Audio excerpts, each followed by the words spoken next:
আমাদের দেশে নতুন যে ঈদ আমদানির তোড়জোড় চলতেছে সেটা হলো ঈদে মিলাদুন নবী।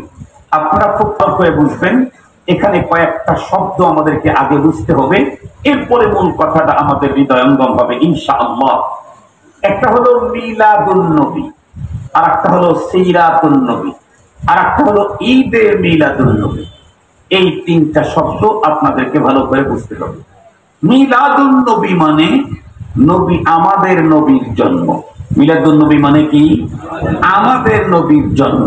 মিলাদ মানে জন্ম, নবী মানে নবী, নবীর শুরুতে আলিফ লাম থাকার কারণে আমাদের নবী। মিলাদুন নবী মানে আমাদের নবীজির জন্ম। সিরাতুন নবী মানে আমাদের নবীজির কর্ম। ঈদে মিলাদুন নবী মানে আমাদের নবীজির জন্ম উপলক্ষে ঈদ। তিনটা জিনিস খুব ভালো করে বুঝবেন। মিলাদুন নবীর বিপক্ষে আমরা নই, সিরাতুন নবীর বিপক্ষেও আমরা নই, বরং সিরাতুন নবী তো আমাদের জন্য অবশ্য পালনীয়, এটা আমাদেরকে পালন করতেই হবে। মিলাদুন নবী এটি পালন করার সুযোগ পৃথিবীর কারো নাই। মিলাদুন নবী মানে নবীজির জন্ম। নবীজির জন্মকে আমি পালন করব কেমনে? আমার জন্মকে আপনি পালন করবেন কেমনে? আমার জন্ম উপলক্ষে কেক কাটতে পারেন, আমার জন্ম উপলক্ষে ঘর সাজাইতে পারেন, কিন্তু আমার জন্ম হুবাহু এই জিনিসটা আপনি পালন করবেন কেমনে? সুযোগ আছে কি পৃথিবীর? একজনের জন্ম আর একজন হুবাহু ওই জন্মের ওই পদ্ধতি সিস্টেমটা পৃথিবীতে একজনেরটা আর একজন করার কোন সুযোগ নাই। বিশ্বনবীজির জন্ম তো আরো মহান বস্তু।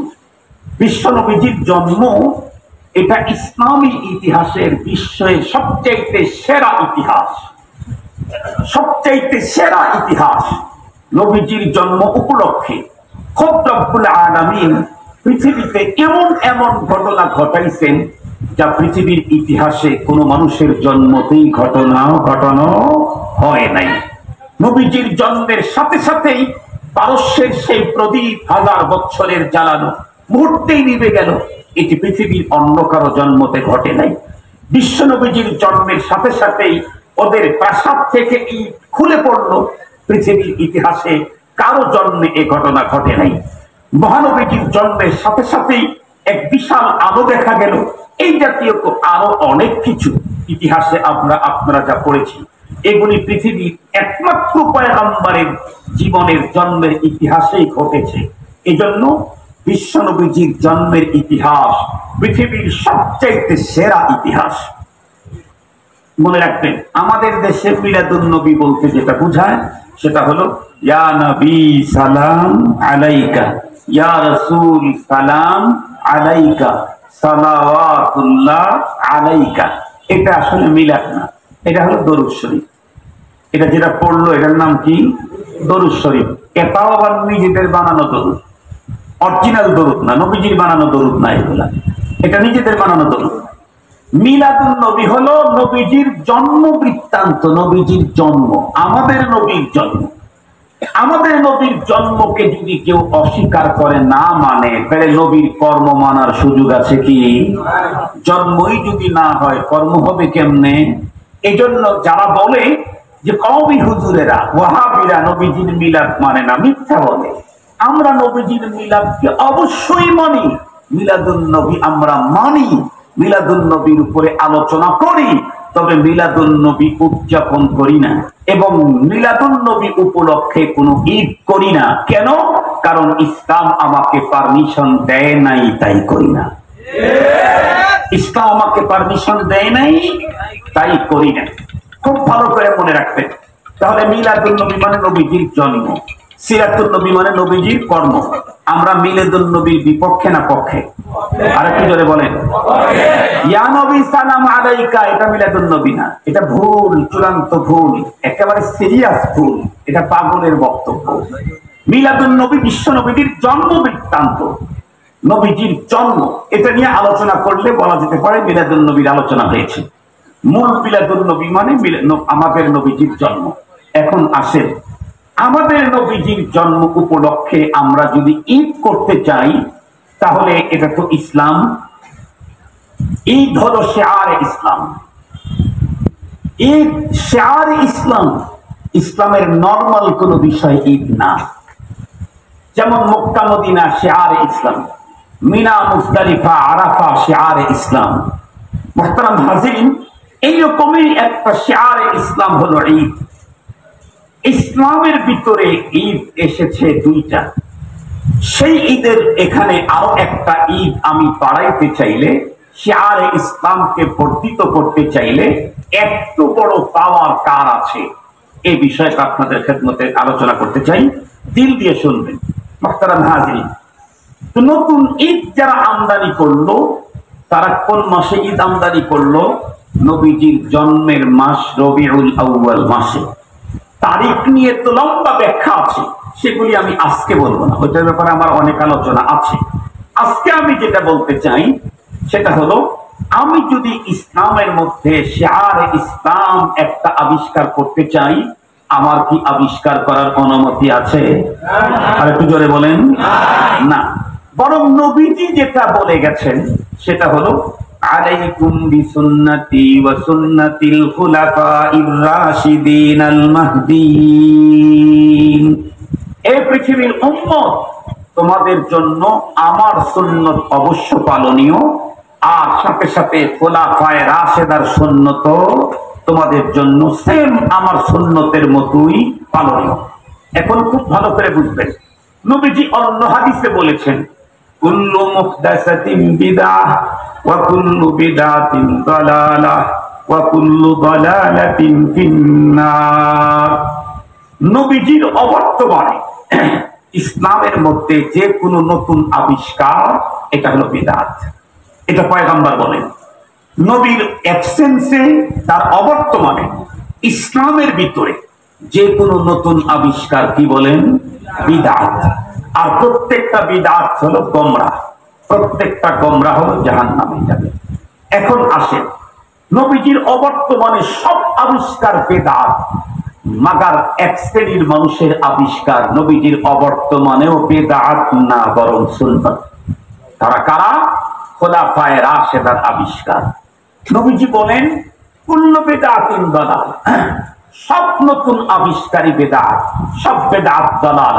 কিন্তু নবীজি বলেন, আমার খুলাফায়ে রাশিদা যদি কোনো কিছু আবিষ্কার করে, তাহলে সেটা হলো সুন্নাত।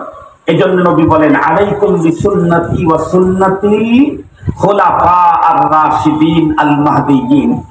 তাহলে নবীজির অবর্তমানে যাদেরকে নবীজি সুন্নত আবিষ্কারের পাওয়ার দিয়ে গেলেন, তারা হলেন খুলাফায়ে রাশিদা। এখন খুব ভালো করে শুনেন, নবীজির সুন্নত যেমন অবশ্য পালনীয়, খুলাফায়ে রাশিদার সুন্নত তেমন পালনীয়। প্রথমেই তো আমাদের নবীর সুন্নাত ধরতে হবে। নবী আমাদের জন্য আদর্শ। তো দেখি নবীজির জীবনেই দেখি, নবীজি এই পৃথিবীতে বেঁচে ছিলেন কত বছর? 63 বছর। ক্বাবলান নবুওয়াত 40 বছর, বাদান নবুওয়াত 23 বছর। নবুয়তের পূর্ববর্তী 40 বছরের কোন কাজ, কথা শরীয়তের দলিল না, এগুলি নবুয়তের দলিল। নবুয়তের পরবর্তী 23 বছরের জীবন, টোটাল যা নবীজি করেছেন, যা বলেছেন, সবগুলি শরীয়ত। আল্লাহ নিজে বলেন, ওয়ামা ইয়ানতিকু আনিল হাওয়া ইন হুয়া ইল্লা ওয়াহয়ুন ইউহা। গুফতায়ে ও গুফতায়ে মাওলা বুয়াদ, গুফতায়ে ও গুফতায়ে মাওলা বুয়াদ, গরচে আজ হুলকু মে আবদুল্লাহ বুয়াদ। আল্লাহ পাক নিজেই বলেন, আমার রাসূল, আল্লাহ পাকের রাসূল হয়েছেন নবীজি কখন? 40 বছর পূর্তি হবার পরে। ওই সময় থেকে যা বলেছেন, আল্লাহ নিজেই বলেন, এই যা বলেছেন বলেছেন নবীজি, কিন্তু বলাইছি আমি। সুবহানাল্লাহ বললেন না? বলেছেন নবীজি, কিন্তু বলাইছি আমি। মা ইয়ানতিকু আনিল হাওয়া ইন হুয়া ইল্লা ওয়াহয়ুন। আমি ওহী পাঠাইছি, উনি বলেছেন। তাহলে আসুন, বিশ্ব নবীজির সবগুলি ওহী। এখন নবীজিকে অনুকরণ করতে হবে। তো 40 বছরের কেতা 23 বছরের, টোটাল 23 বছরের লম্বা লাইফে বলেন তো দেখি, রবিউল আউয়াল মাস ছিল না? মনে হয় ওই 23 বছরের জন্য রবিউল আউয়াল মাস ছুটি নিয়ে আমেরিকায় ছিল। একটু জোরে বলেন। রবিউল আউয়াল মাস ছিল তো দুনিয়াতে, না অন্য জগতে চলে গেছিল? 23 বছরে নবীজির জীবনে 23 বার রবিউল আউয়াল মাস আসলো। নবুয়ত প্রাপ্তির পরে নবীজি 23 বছরের একবারও তার জন্ম উপলক্ষে কোনো ঈদ করেন নাই। সঙ্গত কারণে আমরা নবীজির জন্ম উপলক্ষে কোনো ঈদ করার সুযোগ নাই। 2 নাম্বার কথা, আপনারা বলতেই পারেন হুজুর নবীজি নিজের জন্ম উপলক্ষে নিজে ঈদ করাটা কেমন? যদি ওই কথাটা অমূলক, অবাস্তব। কেন? নবী তো আমাদের মতো নন। নবীজিকে তো দুনিয়াতে পাঠানোই হয়েছে জান্নাতে যাওয়া, আল্লাহ পাওয়ার পথে প্র্যাকটিক্যাল প্রশিক্ষক হিসাবে। নবীজি যেটা করেছেন সেটা আমাদেরকে করার জন্য আল্লাহ পাক অর্ডার দিয়েছেন। সঙ্গত কারণে কোন নেকির কাজ নবী জানেন এটা করলে নেকি হবে, আর সেটা নবীজি নিজের কারণে করবেন না, এটি হলো মূর্খের বক্তব্য। এরপরেও 1 সেকেন্ডের জন্য মেনে নিলাম, 1 সেকেন্ডের জন্য মেনে নিলাম নবীজি নিজের জন্ম উপলক্ষে নিজে ঈদ করেন নাই। তাহলে দেখি তো নবী প্রেমিক পৃথিবীতে কারা? পৃথিবীর প্রতিটি মুমিন নবী প্রেমিক, পৃথিবীর প্রতিটি মুমিন নবী প্রেমিক। কেন? হুব্বুর রাসূল মিনাল ঈমান, নবী প্রেম ঈমানের অঙ্গ। যার অন্তরে নবী প্রেম একদম নাই, ওর ঈমানই নাই। যার অন্তরে নবীর প্রেম একদম নাই, ওর ঈমানই নাই। কিছু তো থাকতেই হবে, তবে কারো রাসূল প্রেম বেশি, কারো রাসূল প্রেম কম। তাহলে এবার দেখি পৃথিবীতে যত নবী প্রেমিক এসেছিল আসবে, এর ভিতরে সবচাইতে নাম্বার 1 বড় নবী প্রেমিক কারা? কথা বলেন, আর একটু জোরে বলেন। এই কথা বলতে এত দেরি হলো? সাহাবায়ে কিরামের ভিতরে সবচাইতে বড় মর্যাদায় কয়জন? 2 জন নবীজির শ্বশুর, 2 জন নবীজির জামাই। 2 জন নবীজির শ্বশুর শাইখাইন আবু বকর ওমর রাদিয়াল্লাহু আনহুমা, আর 2 জন নবীজির জামাতা হযরত ওসমান, হযরত আলী। তো এই 4 জনের বিষয়টাই দেখি। ওনারা যতদিন খলিফাতুল মুসলিমিন ছিলেন অতদিনে আর রবিউল আউয়াল মাস আসে নাই। আসছে প্রতি বছরই তো আসছে, প্রতি বছরে রবিউল আউয়াল মাস আসলো। হযরত আবু বকর সিদ্দিকের মতো নবী প্রেমিক, যার প্রেম খোদার দরবারে মকবুল। হযরত ফারুক আযমের মতো নবী প্রেমিক, যার প্রেম আল্লাহর দরবারে মকবুল। কেমনে মকবুল? আবু বকর ওমর নবীজিকে এত মুহাব্বত করেছেন, এত ভালোবেসেছেন, আল্লাহ পাক তাদের ভালোবাসার কারণে তাদের 2 জনের ইন্তেকালের পরে এই 2 জনকে নবীজি থেকে দূরে সরায় রাখেন নাই। প্রেমের প্রতিদান দেওয়ার জন্য 2 জনকে পয়গম্বরের কাছেই সরায় রাখছে। কত বড় নবী প্রেমিক, কত বড় রাসূল প্রেমিক তারা। মুহতারাম হাজরিন, ঠান্ডা মাথায় কথাগুলি বুঝবেন। সেই আবু বকর সিদ্দিক, ওমর ফারুক, হযরত ওসমান, হযরত আলী রাদিয়াল্লাহু আনহুম রিদওয়ানুল্লাহি তাআলা আলাইহিম আজমাইন, ওনারা প্রত্যেকেই তাদের শাসন আমলে রবিউল আউয়াল মাস আসলো, 12 তারিখও আসলো, কিন্তু তাদের কেউ কোনদিন নবীজির জন্ম উপলক্ষে ঈদ করেন নাই। শুধু কি খোলাফায়ে রাশেদা?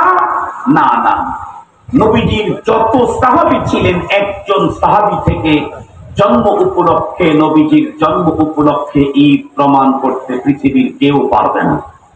শুধু সাহাবী না, তাবেঈ থেকেও পারবে না, তাবেঈ থেকে পারবে না। নতুন যেই ঈদ বর্তমান খুব তোড়জোড় চলতেছে বাংলাদেশে, এই ঈদের জন্মই হয়েছে নবীজি দুনিয়া থেকে বিদায়ের 600 বছর পরে। 600 বছর পরে। অথচ একটু ঠান্ডা মাথায় বুঝবেন, আবু বকর, ওমর, ওসমান, আলী রিদওয়ানুল্লাহি তাআলা আলাইহিম আজমাইন, ওনারা এত বড় সাহাবী যাদেরকে আল্লাহ পাকের রাসূল নবীজির অবর্তমানে সুন্নাত আবিষ্কারের পাওয়ার দিয়ে গেছেন। বিশ্ব নবীজি কি বলেন? আল্লাহর পয়গম্বর বলেছেন, আলাইকুম বিসুন্নতি ওয়া সুন্নাতিল খুলাফাইর রাশিদিনাল মাহদিয়িন। এ পৃথিবীর মুসলমান, তোমাদের জন্য আমি নবীর সুন্নাত যেমন পালনীয়, তেমন খুলাফায়ে রাশিদিন যদি কোনো সুন্নত আবিষ্কার করে সেটাও তোমাদের জন্য অবশ্য পালনীয়। সঙ্গত কারণেই তো আমরা প্রত্যেকেই জানি তাম পৃথিবীর মুসলমান খোলাফায়ে রাশেদার সুন্নতকে ওইভাবে আঁকড়ে ধরেছেন যেইভাবে বিশ্ব নবীজির সুন্নতকে বন্ধুরা আমার ইমানদারেরা আঁকড়ে ধরেছেন। যেমন আগামীকালকে জুমাবার আসবে, বলুন তো দেখি আপনাদের এই জুমা মসজিদে জুমার সালাতের জন্য আজান একটা হবে নাকি দুইটা? শুধুমাত্র কেবলমাত্র ভূম দক্ষিণেই জুমার সালাতের দুই আজান হয়, তাই না? পৃথিবীর যেখানে জুমা মসজিদ আছে, হাত্তাকে হারামাইন শরীফাইন মক্কা মদিনার মসজিদে জুমার দিনে আজান হয় কয়টা? দুইটা। শুরু হয়েছে খোলাফায়ে রাশেদার যুগ থেকে এখনো পর্যন্ত আফ্রিকার জঙ্গলেও যদি কোনো মসজিদ কালকেই উদ্বোধন হয়, দুই আজান দিয়ে উদ্বোধন হবে। জুমার দুই আজান দিয়েই উদ্বোধন হবে। কোন মসজিদের যদি জুমার কালকে উদ্বোধন হয়, দুই আজান দিয়েই উদ্বোধন হবে। অথচ বিশ্ব নবীজির যুগে জুমার সালাতের আজান ছিল কয়টা? একটা। তাম পৃথিবী জুমার দিন জুমার নামাজের জন্য দুই আজান দিচ্ছে। কার সুন্নত? কথা বলেন না? খোলাফায়ে রাশেদার সুন্নত। কথা বলেন কার সুন্নত? বিশ্ব নবীজি খোলাফায়ে রাশেদাদেরকে তিনের ভিতরে সুন্নত আবিষ্কারের পাওয়ার দিয়ে গেছেন। মুহতারাম হাজিরিন,